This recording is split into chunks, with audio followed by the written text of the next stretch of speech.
जन हितैषी। टीआरपी नहीं भरोसा आपका।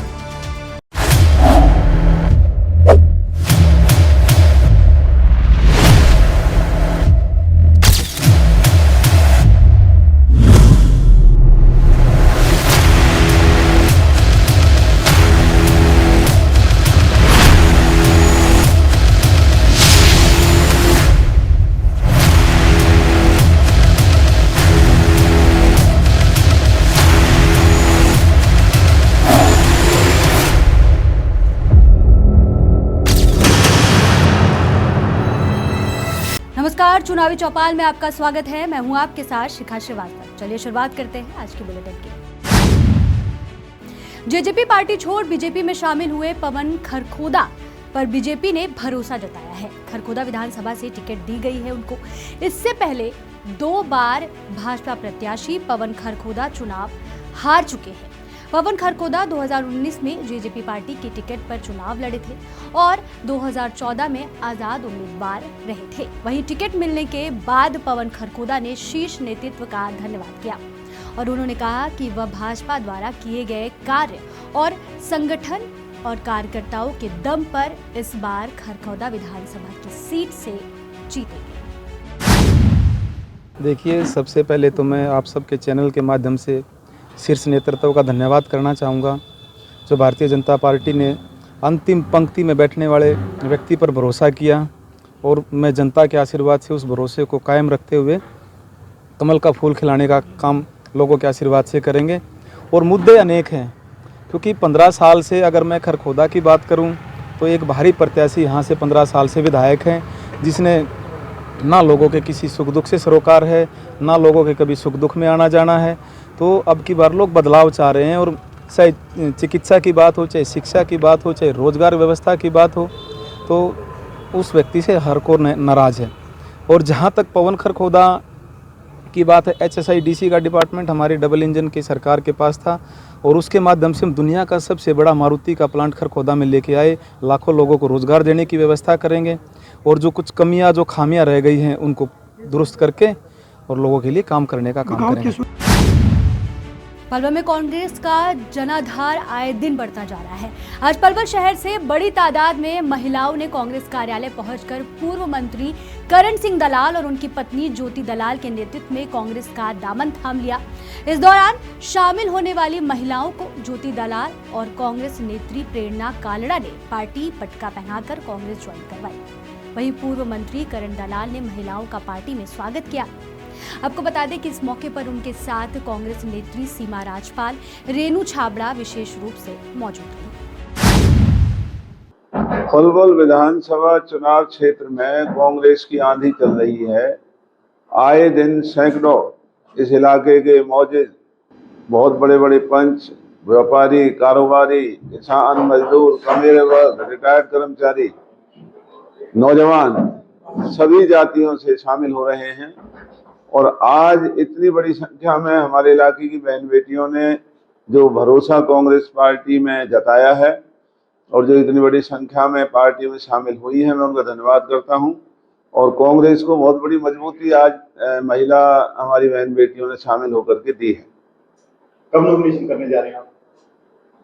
आने वाली 9 तारीख को सोमवार के दिन 10 बजे हुड्डा चौक पर हम सब इकट्ठे होंगे और वहां से फिर हम नॉमिनेशन करने के लिए सेक्रेटरीट की तरफ जाएंगे, जहां चौधरी भूपेंद्र सिंह हुड्डा जी और हमारे प्रदेश कांग्रेस अध्यक्ष चौधरी उदयमान जी, वो दोनों और उनके साथ अन्य प्रदेश के कई नेता नामांकन मेरा कराने के लिए आ रहे हैं।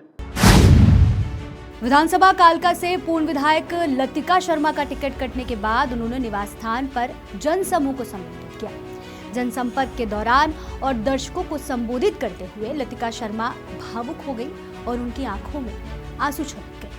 आपको बता दें कि लतिका शर्मा का जो टिकट कटने के बाद उनके समर्थकों में काफी रोष देखने को मिला। साथ ही उस जनसभा में भाजपा प्रत्याशी शक्ति रानी शर्मा के गो बैक के नारे लगे। चाहती हूँ कि देखो, मैं किसी को दोष नहीं देना चाहती, ठीक है ना, तो कि पार्टी नेतृत्व जब डिसीजन लेते हैं तो उसमें भी कई चीज़ें होती हैं। मैं ये नहीं कहना चाहती कि भाई क्या कारण रहा, तो हो सकता है कई बार उनको नेतृत्व में दिक्कत आती है डिसीजन देने में, लेकिन मेरा मानना ये था कि जो यहाँ के लोग ही मानते हैं कि 2 बार हमारी सरकार है और तीसरी बार सरकार भारतीय जनता पार्टी बनाने जा रही है। इसमें एक एक सीट का बड़ा महत्व है और कालका ऐसी सीट है जो कि बहुत डिफ़िकल्ट सीट है। कालका आसान नहीं है और ये कालका की हमने मेहनत कर करके सभी ने मिल करके, मैंने और आज सभी जो लोग हैं कालका के भाई बहन मिल करके इस सीट को ऐसा बनाया है कि लोकसभा में चाहे हम यहाँ से हर जगह से हारे, सांसद नहीं बने, लेकिन फिर भी कालका का मैं धन्यवाद करती हूँ कि बिना विधायक के इन्होंने 11,000 वोटों से जिताने का काम किया। भारतीय जनता पार्टी ने विधानसभा चुनाव के लिए उम्मीदवारों की पहली सूची जारी कर दी है, जिसमें रेवाड़ी से लक्ष्मण सिंह यादव और कोसली से अनिल दहीना को टिकट दी गई है। इसके बाद पार्टी में बगावत भड़क उठी। कई लंबे समय से जुड़े कार्यकर्ता टिकट न मिलने पर नाराज दिखाई पड़े और निर्दलीय चुनाव लड़ने का ऐलान कर दिया। इनमें प्रमुख सतीश खोला और प्रशांत सन्नी यादव है। सतीश खोला, जिन्होंने पार्टी की योजनाओं को जन जन तक पहुंचाया, उन्होंने पार्टी नेतृत्व पर एक व्यक्ति विशेष के दबाव में टिकट वितरण में अनदेखी का आरोप लगाया है।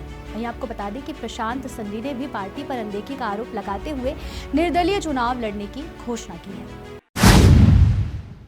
मैं अभी 2024 का रेवाड़ी विधानसभा से चुनाव लड़ने का ऐलान किया है।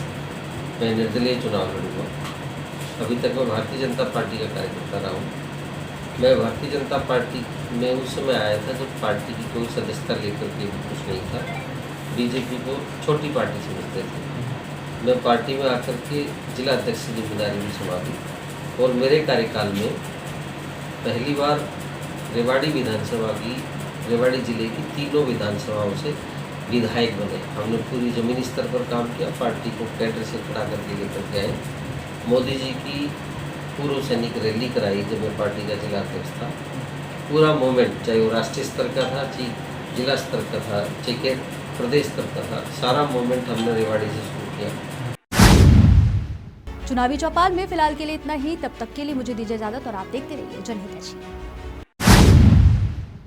अगर आपको हमारी वीडियो अच्छी लगी हो तो इसे लाइक और शेयर करना ना भूलें। हमारे चैनल को सब्सक्राइब और फॉलो करना भी ना भूलें। देखते रहिए जनहितैषी नेशनल, ताकि देश और दुनिया की हर खबर से रह सकें बाखबर। हरियाणा का चुनावी बिगुल बज चुका है। हर योद्धा सियासी दंगल में उतर चुका है। घोषणाओं का अंबार, राजनीति आर पार। क्या बीजेपी लगाएगी जीत की हैट्रिक? सत्ता में वापसी की क्या है कांग्रेस की ट्रिक? या छोटे दलों का चलेगा मैजिक? वो हुड्डा के विकास में नहीं योगदान देना चाहते और देश के विकास में योगदान देना चाहते हैं। हरियाणा की 36 बिरादरी होगी किसके साथ? कौन मारेगा बाजी और कौन रह जाएगा खाली हाथ? आने वाली सरकार कांग्रेस पार्टी की सरकार बनाएगी। हरियाणा के सियासी दंगल का हर दांव पेच। विधानसभा चुनाव में सभी उलटफेर। सबसे विश्वसनीय चुनावी टीम के साथ चुनिए हरियाणा की अगली सरकार। देखिए हमारे साथ हरियाणा का चुनावी दंगल सिर्फ जनहितैषी पर।